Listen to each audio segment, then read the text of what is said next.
Bueno, ahora vamos a seguir con la presentación del doctor Enrique Rodríguez. No sé si él nos está escuchando ahora. Bueno, aparentemente sí nos está escuchando el doctor Rodríguez. Buenas noches, doctor, en Barcelona. Los saludamos desde la ciudad de Tucumán. Muchas gracias por su tiempo y gracias desde ya por su presentación. El doctor Rodríguez es jefe de la unidad de arritmia del Hospital de la Santa Cruz de Sant Pau en Barcelona y va a exponer ahora sobre fibrilación auricular, si es que hay algo nuevo en la ablación. Doctor, por favor, lo escuchamos. Muchas gracias. Salvano y a toda la Sociedad de Cardiología de Tucumán el haberme invitado. Y yo creo que ahora podemos compartir. Sí, espero que se me vea bien y que me oigan adecuadamente. Y bueno, me pidieron que hablara de la fibrilación auricular y para mí la fibrilación auricular empieza a ser como un cuento, ¿no? Vamos a proyectar aquí. Correcto, yo creo que ahora lo ven todo. Y el cuento, bueno, pues es una historia de más de 20 años que llevamos trabajando con ella, ¿no? Y cuando encuentras siempre un cuento, lo que primero que haces, o un libro, pues lo primero que haces es ver la parte de atrás, ¿no? Ver la contraportada para ver exactamente de qué se trata este libro, ¿no? Y en la fibrilación auricular nos dice este libro que la fibrilación auricular se cura, que tienen escasas complicaciones y que es una técnica ya consolidada. Pero a veces estos libros hay que también leerlos entre líneas.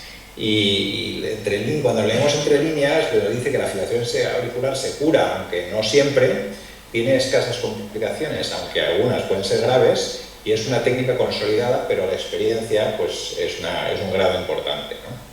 Entonces, pues vamos a empezar a leer este libro, ¿no? Que yo creo que tiene un final feliz, ¿no? Y este es el índice que voy a seguir. Primero hablaremos de una introducción histórica, una evolución de la técnica, los resultados, las aportaciones electrofisiológicas que ha hecho nuestro grupo y algunas conclusiones. Y la primera diapositiva es para los cirujanos, porque fueron los primeros a los que empezamos a mirar, ¿no? Los cirujanos creaban una serie de cirugías que se llamaban las cirugías del laberinto, las cirugías Mace, que compartimentalizaban las aurículas para conseguir interrumpir la fibrilación auricular y que ésta no se pusiera en marcha. En el año 97 yo estaba en Filadelfia y empezamos a realizar algunas ablaciones en línea, sobre todo en la aurícula derecha, porque en la aurícula izquierda no se nos permitía en pacientes, realmente con muy escaso éxito. Sin embargo, un año más tarde, en el año 98, el grupo de Burdeos, el grupo de Jaiz Aguirre, publicó este artículo que ya todos seguramente conocen, donde se demostró un origen focal de la mayoría de las fibrilaciones auriculares en 45 pacientes jóvenes que se metieron en el laboratorio. Estas fibrilaciones auriculares focales venían fundamentalmente de las venas pulmonares y eso fue un cambio absolutamente radical que tenemos que agradecer a este grupo. Nosotros un poco más tarde, en el año 2000, de forma prácticamente casual, en un paciente que tenía una taquicardia auricular, pues bueno, vimos que la taquicardia auricular era más bien una fibrilación auricular y casualmente el paciente tenía un foramen oval permeable, pusimos el catéter allí y pudimos ver pues, lo que había descrito Jaiz Aguirre un par de años antes. Pero bueno, no nos atrevimos a ablacionar en aquel momento, aunque poco después sí que empezamos a hacer alguna ablación desde el punto de vista focal, donde pensábamos que se originaba la aurícula, la fibrilación auricular, en esa vena pulmonar, en el interior de esa vena pulmonar, y las consecuencias pues, podían haber sido mucho peores de las que fueron. Afortunadamente no fueron demasiadas, porque tampoco hicimos tantos casos, pero en algún caso pues, pudimos observar, como en este, que tuvimos una estenosis de la vena pulmonar superior izquierda, ¿no? Afortunadamente no fue sintomática y tan solo ocurrió en número muy escaso de pacientes, pero rápidamente se pudo ver desde el punto de vista de la evolución clínica global que el objetivo tenía que ser no ablacionar dentro de las venas pulmonares, sino alrededor de los antros de estas venas, ¿no? Y conseguir así su aislamiento eléctrico. Hacíamos una ablación circunferencial alrededor de las óstim o de más adelante de los antros de las venas pulmonares hasta conseguir que la actividad eléctrica dejara de comunicarse desde la aurícula a la vena pulmonar y también con un demostrar bloqueo direccional desde la aurícula, desde la vena pulmonar a la aurícula izquierda. La evolución de todo este procedimiento pues, incluye también la evolución de la función transeptal. Al principio era una cosa que hacían los hemodinamistas y nosotros pues fuimos aprendiendo poco a poco, poníamos muchos catéteres, incluso un pictel en la aorta, pero actualmente tenemos una versión muy reducida, intentamos pinchar solo una ingle, ponemos 3 vainas, una de ellas es el seno coronario, ahora en la imagen que están ustedes viendo todavía 3 catéteres, actualmente solo ponemos 2, el de seno coronario, el de GIS, que es ya el de ablación, el que vamos a utilizar de ablación, y la punción transeptal la hacemos guiada por contraste, y es por donde introducimos el catéter diagnóstico multipolar, sea LASO, sea Penta-RAI, sea Octo-RAI o sea HD-GLID, y depende del sistema. Y únicamente utilizamos una punción transeptal porque colocamos el catéter de ablación a través del savena pulmonar, a través de ese foramen que hemos hecho, directamente buscando el agujero que hemos creado. La evolución histórica es importante y realmente es muy significativa para entender cómo han ido las cosas. Como decía, la primera ablación realmente ya desde el punto de vista central fue en el 2001, la hicimos en el 2001, poco a poco empezamos a utilizar catéteres diagnósticos, utilizábamos el sistema de navegación CARTO, que ya lo teníamos entonces, pero empezamos a utilizar los catéteres circulares de tipo LASO. En el 2006 ya conseguimos integrar la imagen de Scopia y la imagen la imagen de la resonancia magnética y del TAC dentro del sistema de navegación. En el 2007, a partir del 2007, empezamos a utilizar anestesia y yo creo que fue una de las cosas que más nos cambiaron la evolución de los resultados, el utilizar la anestesia, utilizamos anestesia general y hoy día seguimos haciendo todas las ablaciones de fibrilación auricular con anestesia general y la verdad es que es buena para el paciente, creo, para el resultado, para su confort, su comodidad y también para la nuestra. Hay que ser realistas. En el 2012 empezó a aparecer una serie de algoritmos que nos controlaban pues, cómo el catéter se apoyaba contra el tejido para crear unas lesiones adecuadas, control de fuerza. En el 2012 apareció el catéter de crioablación y en el 2016 una segunda generación, que es la que estamos todavía utilizando hoy día. En el 2009 se fueron perfeccionando los catéteres diagnósticos que utilizábamos para la ablación, como el catéter Penta-RAI, en este caso, y en el 2020 empezamos a hacer un tipo de ablación que llamamos alta potencia y corta duración. Y por último, pues estamos empezando desde hace poco tiempo pues, a utilizar una nueva energía como es el campo pulsado. En cuanto a la crioablación, la verdad es que la crioablación ha evolucionado relativamente poco. Solo ha habido 2 generaciones de balones. Ha habido una nueva casa comercial que también se ha incorporado al mercado de una forma bastante parecida a la anterior, pero realmente los resultados de esta segunda generación mejoraron muchísimo el resultado de las ablaciones y sigue siendo todavía para nuestro grupo un estándar de calidad y también de comodidad. Ciertamente son procedimientos mucho más sencillos, más lineales, más previsibles y realmente pues, también más cómodos para el operador. En cuanto a los sistemas de navegación, uno de los cambios importantes, como decía anteriormente, fue la aparición de los sensores de contacto. Con estos sensores de contacto sabíamos bien dónde estábamos, sabíamos si estábamos en contacto con la vena pulmonar o si nos trasladaba el catéter, saltaba a la orejuela, podíamos saber exactamente pues, si ese contacto iba a crear unas lesiones adecuadas y poco después esa lesión de contacto, pues a través de unos algoritmos matemáticos que combinaban también la duración de la aplicación y la energía que se estaba administrando, pues nos daba una idea de la calidad de la lesión que estábamos creando. Y eso es una cosa que creo que ha sido muy importante. Nos costó inicialmente entender que realmente esto era así, porque nos guiábamos mucho por la señal de los electrogramas, si se iban los electrogramas, si no se iban a aplicar, cuánto se reducían, etcétera. Pero realmente ahora, pues realmente estos algoritmos matemáticos, aunque yo creo que ya llevan muchos años, están bien validados y son útiles para realmente crear las lesiones adecuadas, tanto en las porciones más gruesas de la aurícula, como son la parte anterior, como en las partes más delicadas, que pueden ser la parte posterior por la cercanía del esófago a esta pared posterior. Lo que realizamos es un mapa inicial para ver cómo entran las tejidos cardíacos a través de las venas pulmonares, lo comparamos y lo integramos con la imagen de resonancia o TAC que hemos realizado, hacemos las ablaciones y volvemos a realizar un mapeo nuevo en el que observamos cómo a partir de las lesiones que hemos creado, pues la actividad eléctrica deja de existir distalmente a estas lesiones que hemos creado, ¿no? Lo veis en rojo, no hay actividad eléctrica, en morado hay actividad eléctrica. En el 2020 empezamos a realizar ablaciones de alta energía. Utilizábamos 90 vatios, cuando normalmente siempre utilizábamos hasta entonces 30-35 vatios máximo.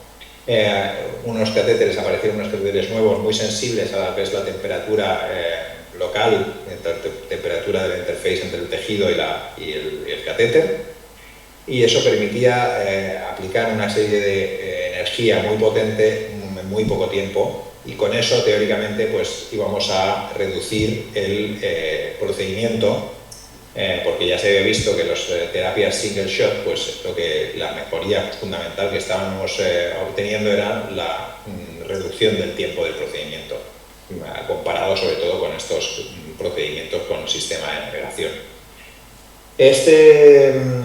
La verdad, lo que tengo que decir que en estos últimos meses nosotros hemos dejado de utilizar el High Power Short Duration, el QDOT, que en este caso que es el catéter de Carto, porque las lesiones que estábamos creando, pues no nos convencían, sobre todo en las porciones más gruesas de tejido, probablemente porque la lesión, aunque de tamaño horizontal es correcto, pues en profundidad es un poco menor a la que estábamos acostumbrados en aplicaciones más prolongadas.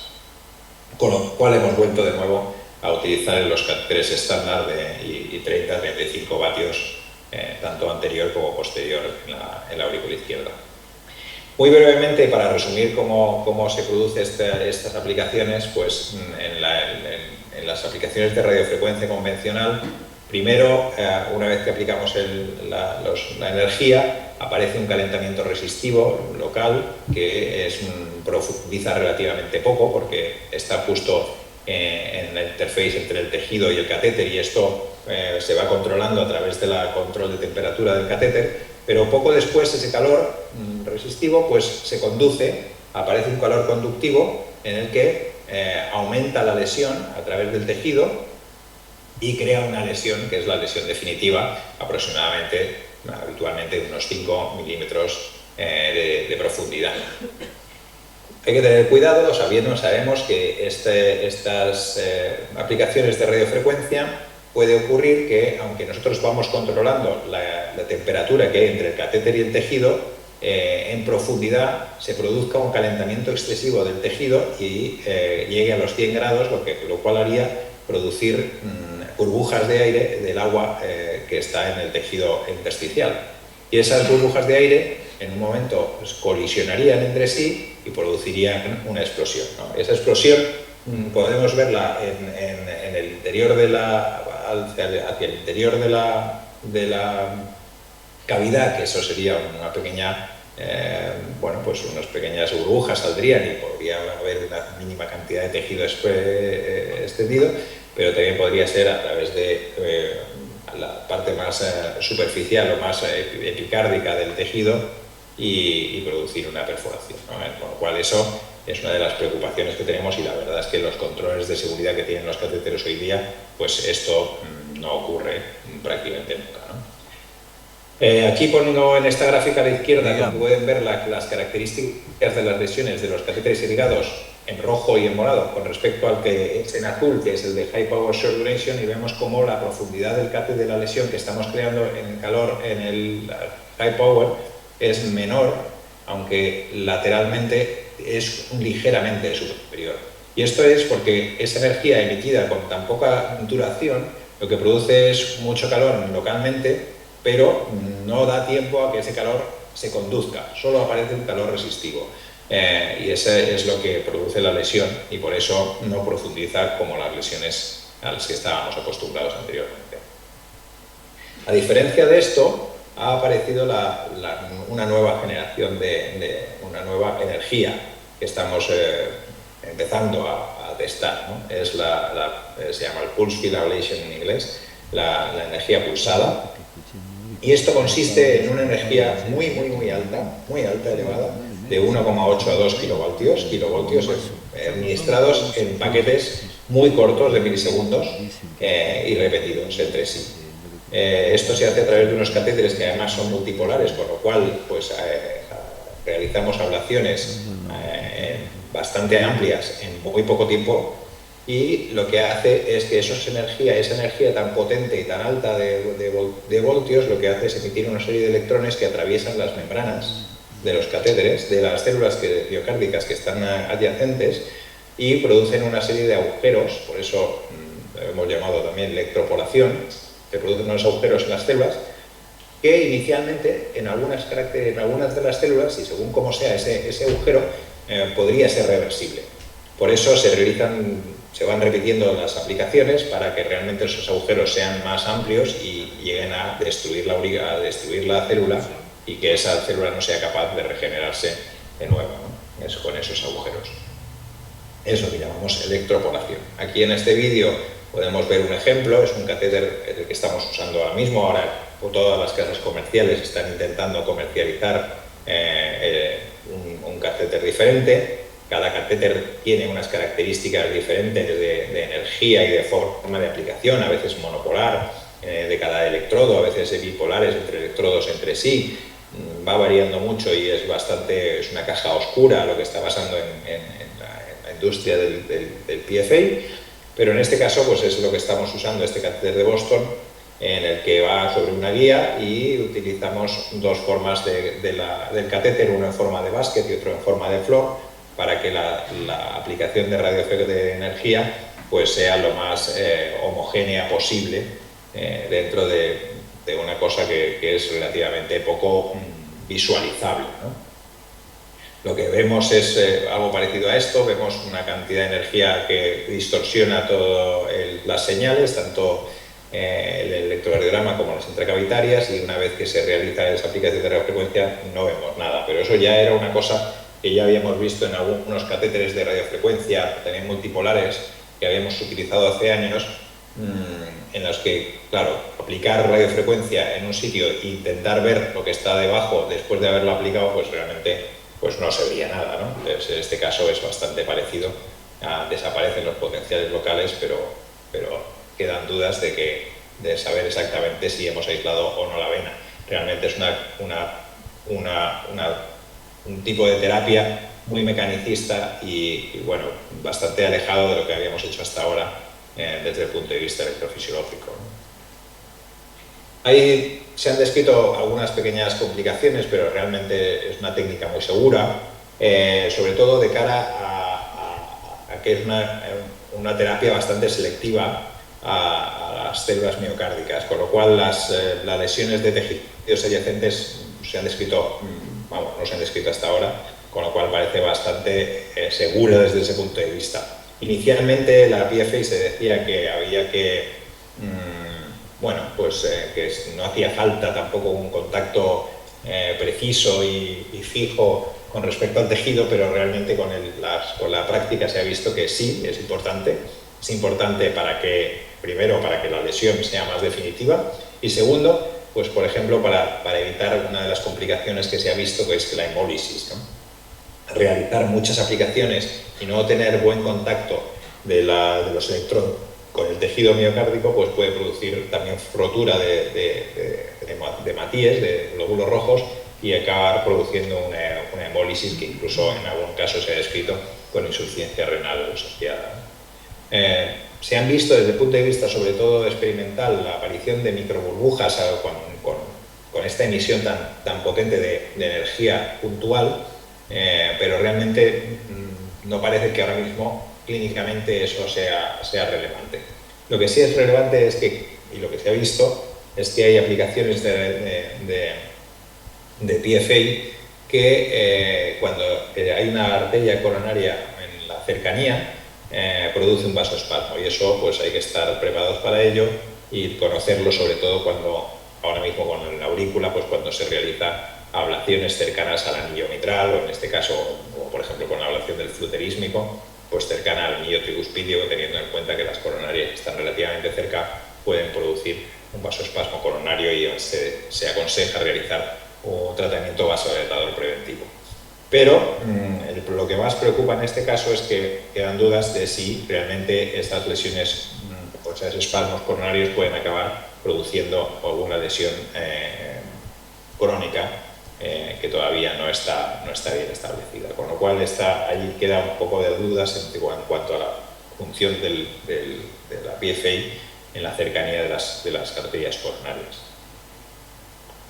¿A quién ofrecemos ablación ahora mismo? Bueno, pues hay un candidato ideal. Un candidato ideal es un paciente con una fibrilación auricular paroxística, que sea joven, mejor menos de 70 años, que sea asintomática la fibrilación auricular, porque eso lo decían las guías también, aurícula izquierda ligeramente dilatada, que no tuviera cardiopatía estructural y que fuera refractaria a algún fármaco antiarrítmico. Esto es el ideal, pero realmente esto no es lo que se está haciendo ahora mismo.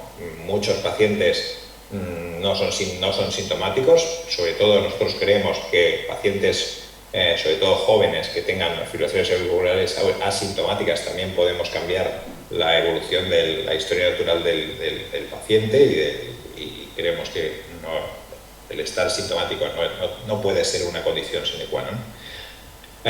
Tampoco es fácil poner un límite de la edad en cuanto a 70 años, 75. Es verdad que a medida que avanza la edad, el éxito del procedimiento disminuye y la probabilidad o la posibilidad de tener una complicación aumenta. Y esto hay que tenerlo presente, porque las personas, a medida que avanza la edad, son más frágiles, y las cosas no están en el sitio que nosotros confiamos en que estén. A veces eso puede favorecer las complicaciones. Pero hay otros candidatos que ahora mismo pues son muy variados, y incluso en las últimas guías de ablación de fibrilación auricular, la ablación de fibrilación auricular aparece como una primera línea de tratamiento, con lo cual ya no necesitaríamos la excusa de ser una refractaria a algún tratamiento antiarrítmico, aunque nosotros todavía lo seguimos utilizando, pero hay situaciones en las que no son ni blanco ni negro, si son grises, y que seguimos utilizando esta técnica, porque cada vez, gracias a esa evolución que hemos visto anteriormente, pues la tasa de éxito va mejorando. Hoy día nosotros tenemos un porcentaje de ablación de fibrilación auricular que es el sustrato más tratado en nuestro laboratorio, aunque todavía seguimos haciendo ablaciones de muchos otros tipos, pero sí es cierto que la fibrilación auricular tiene una progresión clarísima, y en muy pocos años será mucho más de la mitad de los procedimientos que haremos en el laboratorio, pero ahora mismo estamos en un 33%. Con lo que hemos dicho, crio-radiofrecuencia, bueno, pues primero nosotros en nuestro laboratorio planteamos que primero crío primero, pero si el paciente tiene un flúter típico documentado, pues a lo mejor preferimos hacerle las dos ablaciones de forma simultánea, tanto la fibrilación auricular como las venas pulmonares, como el istmo cavo tricuspidio. Entonces mejor utilizar un catéter de radiofrecuencia. O si la anatomía es una anatomía poco favorable para la crío, pues porque tiene un ostium común muy grande en las venas izquierdas, o porque tiene muy ramificadas las venas derechas, pues a veces preferimos también utilizar radiofrecuencia, y nosotros siempre hacemos la anatomía antes de decidir el procedimiento que hacemos. También en los REDUs preferimos radiofrecuencia, porque aunque en un REDU de crioablación normalmente encontramos muy pocos gaps, pues si conseguimos eliminar ese pequeño gap con la radiofrecuencia, tendremos muchas menos probabilidades de recaída y de recidiva que si hacemos otra línea de ablación, que puede ser diferente y puede ser poco previsible con la crio, y puede ocurrir exactamente lo mismo que pasó en el primer procedimiento. Así que mejor, en el segundo procedimiento siempre utilizamos radiofrecuencia.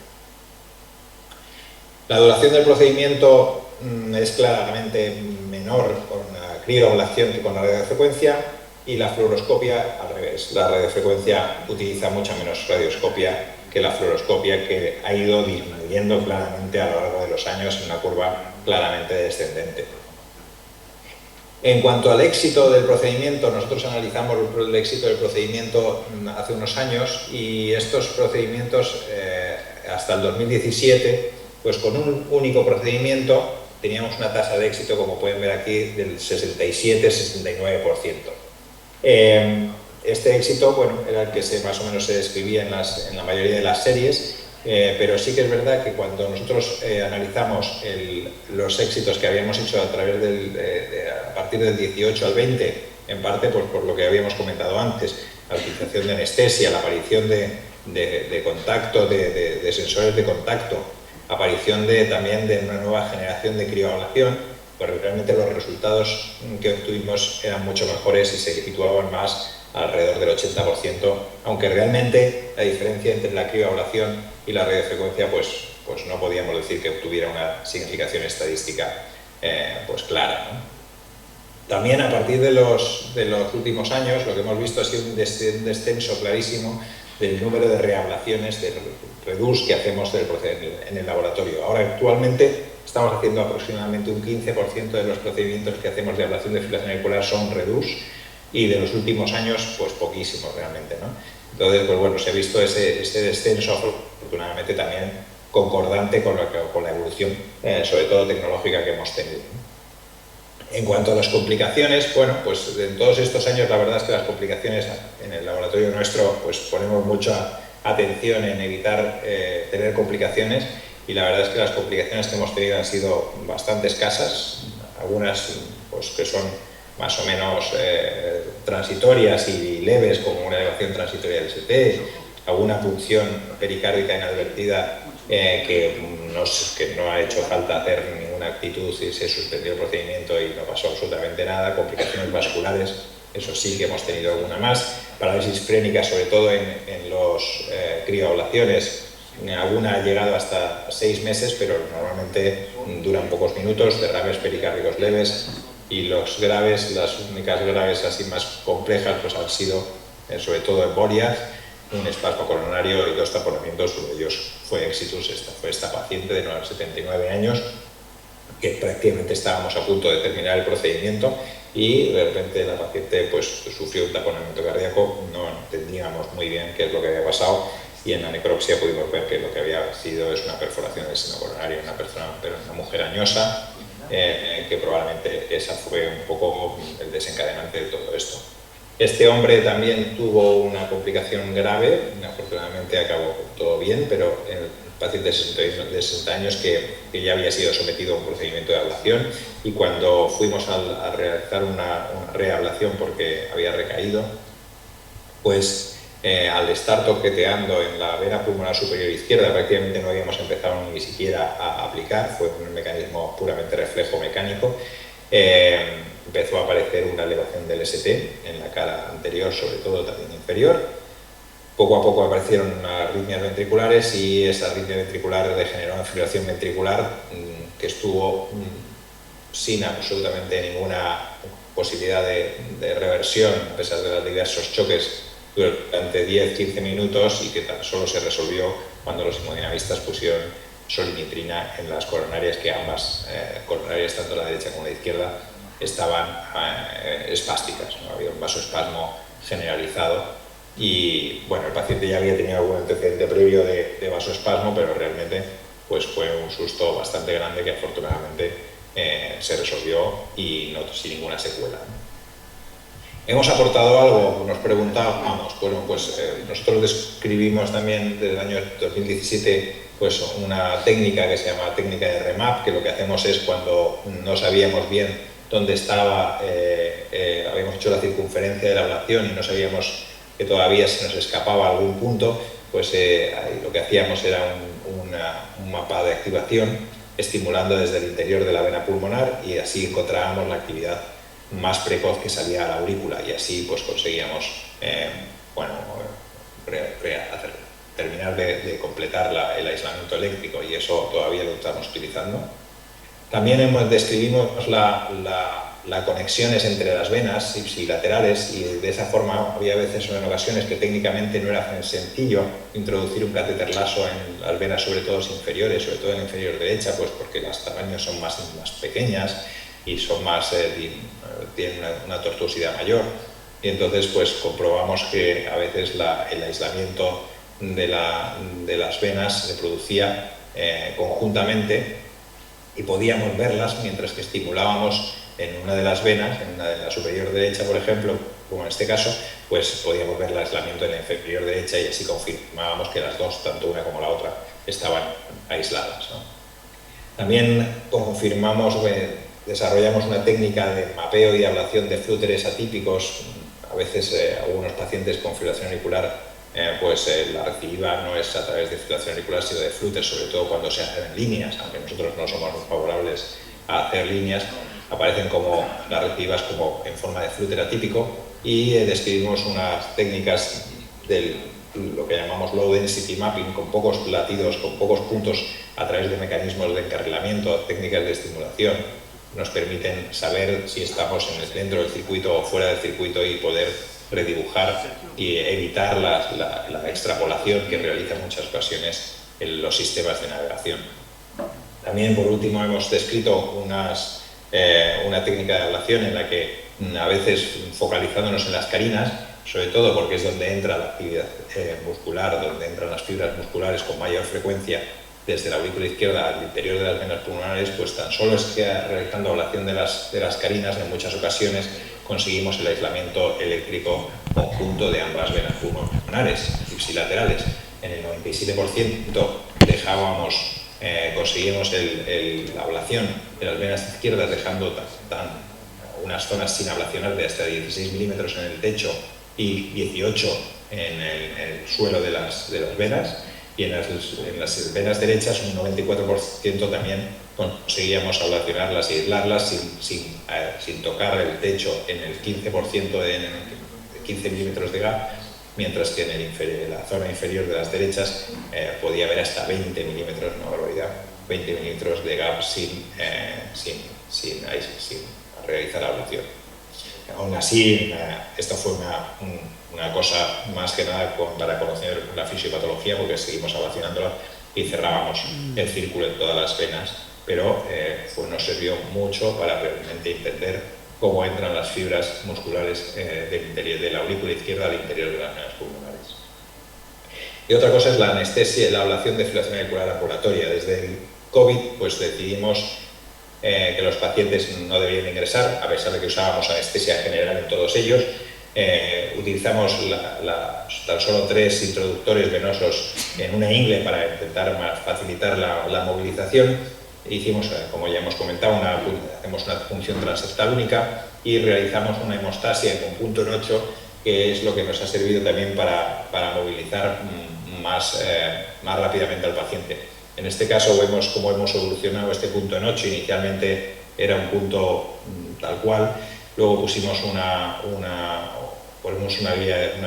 llave de 3 pasos para poder tensar y destensar ese punto a las pocas horas, y ahora pues ponemos la llave de 3 pasos también, pero con una gasa intermedia para que no haga tanta presión esta llave sobre la piel de la ingle, ¿no?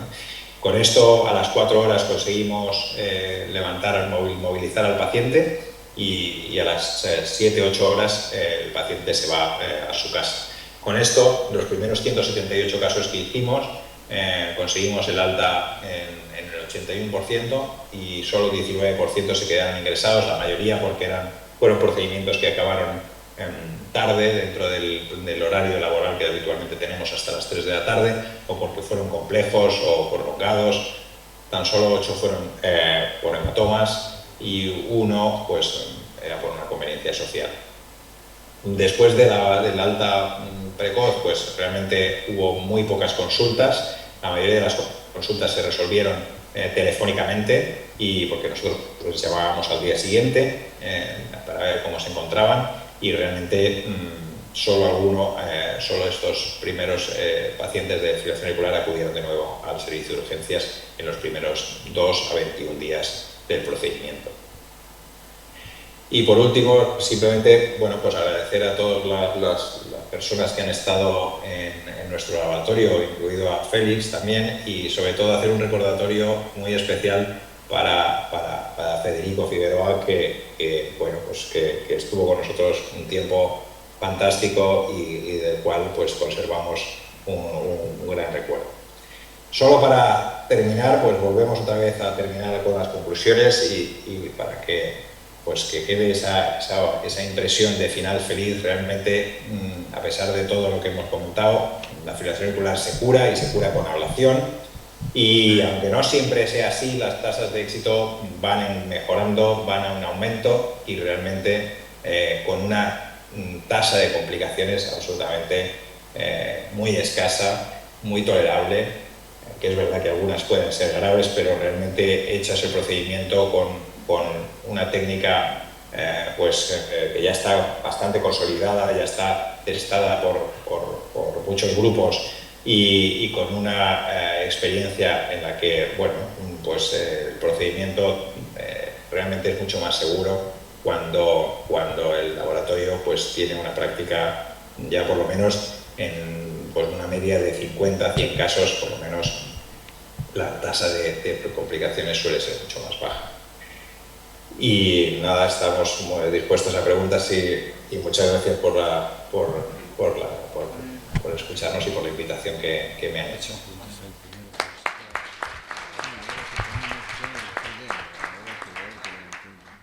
¿Alguien tiene alguna pregunta para hacer? Vamos a darle en primer lugar a los panelistas un segundito y después podemos continuar con el resto. Sí, doctor Leguizamón.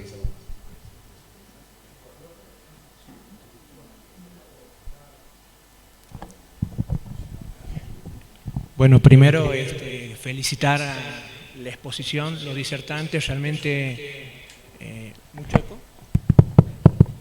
Hola. Bueno, felicitarlos, la exposición, los disertantes, la verdad que la claridad ha sido excelente, así que bueno. Esta pregunta va para Horacio. Con respecto al replanteo, a medida que he ido avanzando el tema de la implantación de dispositivos con estimulación fisiológica, a la hora práctica, ya entras con los dos dispositivos, o sea, dispones para entrar con un resincro, si no funciona pasas a un GIS, rama izquierda, o viceversa, por ahí vas con un GIS, vas con un rama izquierda, que es lo que hace habitualmente, y si vos ves que el resultado no es bueno, ya, yo creo que por ahí también la pregunta es porque tenemos que plantearnos ya tener las dos cosas, por ahí por obras sociales es difícil, si falla uno, pero en la práctica, cómo lo soluciona y porcentaje de cambios en el momento de la sala, ¿no? Hola, bueno, gracias José por tus palabras, gracias Félix por la invitación. Muy buena pregunta. Recién el doctor de España, de una charla espectacular de FA, decía que su horario hasta las 3 de la tarde, entonces nuestra realidad es diferente y parte de eso tiene que ver tu pregunta. Muy pocos lugares del país creo que tenemos la posibilidad de tener todas las alternativas, 2 dispositivos, vainas. Entonces tenemos que agudizar el ingenio. Si el paciente tiene rama izquierda típico, vamos directo. Si el paciente tiene rama derecha, vamos a ir mucho más directo, porque con el otro no podemos hacer mucho. Si el paciente tiene un trastorno intraventricular de la conducción muy atípico, si está muy dilatado, muy probablemente yo, si tuviera que elegir, iría con un seno coronario en ese paciente particular, y si no, la posibilidad de ambos pacientes. En nuestra experiencia de 170 casos, los pacientes que no hemos podido resincronizar adecuadamente son los más dilatados y los más atípicos. En Bolivia hicimos un caso chagásico, no hay manera. O sea, por una cuestión muy simple, que el bloqueo no es proximal, esto es muy sencillo. O sea, si el bloqueo es distal, no hay manera. Así que la respuesta es, cuanto más experiencia tengamos, mejor vamos a poder elegir el paciente y fracasar menos y tratarlos mejor. Y si podemos tener los dos sería ideal, pero bueno, todavía estamos muy lejos. ¿Alguna otra pregunta? Doctor Samillán, doctor Montoya, panelistas, ¿no? Fede Evaristo está pidiendo la palabra, doctor Castellano. A ver si Horacio pensaba lo mismo que yo. En un futuro no muy lejano, incluso en los próximos años, yo creo que de primera elección tiene que ser estimular la rama izquierda. sin importar, salvo algunos casos excepcionales, paciente muy añoso o que no necesita B-pacing, yo creo que de primera elección tendría que ser la rama izquierda. No sé qué opinas vos. Muy bueno, Evaristo. Creo que las guías nos tienen que acompañar un poco, ¿no? Porque yo no entiendo mucho la disociación entre una guía del año pasado, 2A, 2B, y lo que hacemos hoy. Yo en mi hospital, Fuerza Aérea Argentina, a todos los pacientes que requieren estimulación ventricular le estimulo en la rama izquierda, a todos. Salvo que tengan 90 años y una FA de baja respuesta. A todo el resto de los pacientes, con muy buenos resultados. El eco me muestra activación biventricular simultánea, contracción septal normal, activación temprana de la cara lateral del ventrículo izquierdo. Que todos nosotros como electrofisiólogos y que todos nosotros como cardiólogos empujemos para que hagamos esto, que es lo que los pacientes necesitan, a todos los pacientes que requieren estimulación ventricular. Ojalá que pronto. Sí, yo creo que el único motivo para no estimular la rama izquierda, o sea, a quien no le colocaríamos un marcapaso de estimulación fisiológica, es a las personas que no necesitan estimular el ventrículo. Es el único motivo para colocar un electrodo en el ápex. A aquellos que ese electrodo no va a funcionar, no lo vas a usar. Yo creo que eso así va a ser en breve.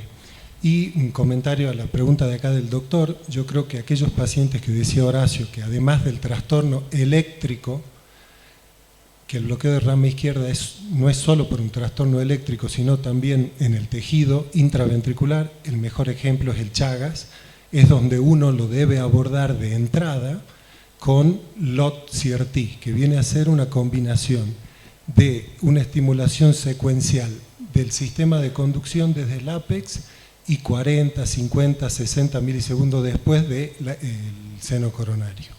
Esos pacientes uno estrecha aún más el QRS. Ojo, puede hacer un LOT con rama izquierda y seno, ¿no? Que ya hemos hecho, que queda muy lindo. Santiago. Hola, una pregunta para el doctor Enríquez, que tiene la amabilidad de estar todavía presente y estar en Barcelona. El rol del eco intracardíaco o el eco transesofágico o el eco inclusive transtorácico post ablación, sobre todo, quería preguntarle si utiliza. Nosotros utilizamos el eco para las funciones, primero para las funciones femorales, ahora siempre hacemos eco guiada, y no lo utilizamos regularmente para la punción transeptal.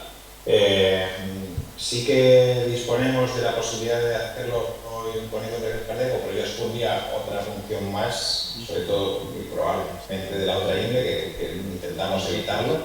Y con el eco transesofágico es verdad que en algún caso puntual, muy extraño, lo hemos utilizado cuando hemos visto que la función transeptal era más complicada por alguna razón, pero realmente es excepcional. No hacemos eco post-ablación, no lo hacemos. La intentamos hacer inicialmente en algunos casos después de que al empezar la ablación de estimulación auricular ambulatoria, antes de que se fueran, para estar seguros de que se iban de una forma segura, pero realmente ahora tengo que decir que después de ya casi año y medio, 2 años de hacer ablación ambulatoria, pues ya no lo hacemos, eco prealta, aunque sea ambulatoria. Perdón. Nosotros tampoco hacemos la punción transeptal con eco, la hacemos solamente guiada con contraste y le conectamos a B1 la aguja de punción y vemos el supra del PR. Entonces con eso caemos siempre en la fosa oval, vemos cómo baja el supra y ¡plup! Pasa la aguja.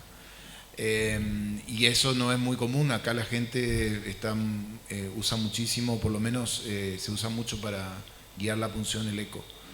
Inclusive compartimos también en el procedimiento con hemodinamia en mi centro para poner oclusores. Hay una lucha ahí, pero bueno, igual nos pusimos de acuerdo y ellos sí o sí punzan con eco y nosotros punzamos sin eco. Y entonces, bueno, cuando hacemos oclusores juntos, porque trabajamos juntos los hemodinamistas y electrofisiólogos para poner oclusores, bueno, no me molesta el eco, pero en general para la persona que nosotros hacemos vía izquierda y mucha punción transeptal, tenemos creo que pocas complicaciones. Y era simplemente para saber cómo era su centro. Aquí hay centros también de nuestra zona, de nuestra área, que también utilizan el eco para la función transeptal, pero normalmente es cuando se utilizan cada vez menos catéteres, ¿no? Diagnósticos. Nosotros intentamos mantener los catéteres diagnósticos normalmente del seno coronario siempre, del FIS de vez en cuando, sobre todo en la crío, por ejemplo, y con estos dos catéteres la verdad es que las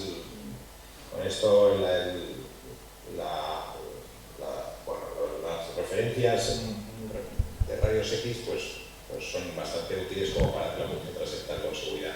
Es verdad que si utilizaras el eco transesofágico, pues probablemente necesitarías menos escopia, pero realmente hoy día la cantidad de escopia que se utiliza en la radiofrecuencia es mínima.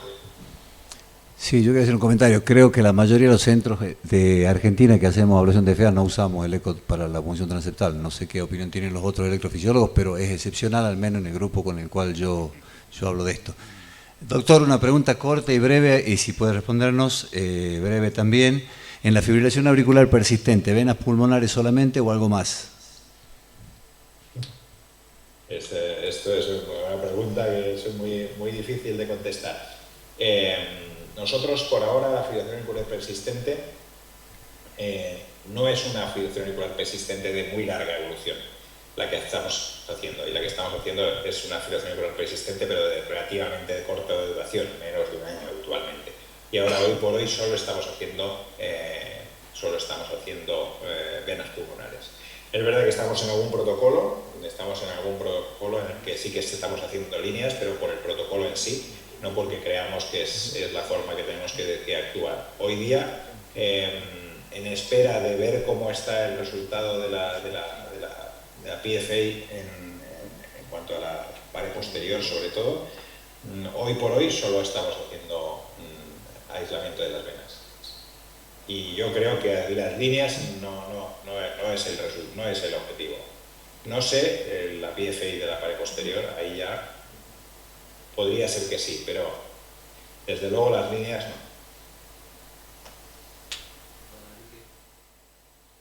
no. Hola. Bueno, Enrique, te habla Félix. Muchas gracias por participar en esta jornada Calchaquíes. Ha sido realmente un paso por tu servicio muy bueno. La verdad que un orgullo y bueno, es un honor para nosotros haber tenido acá y te agradecemos.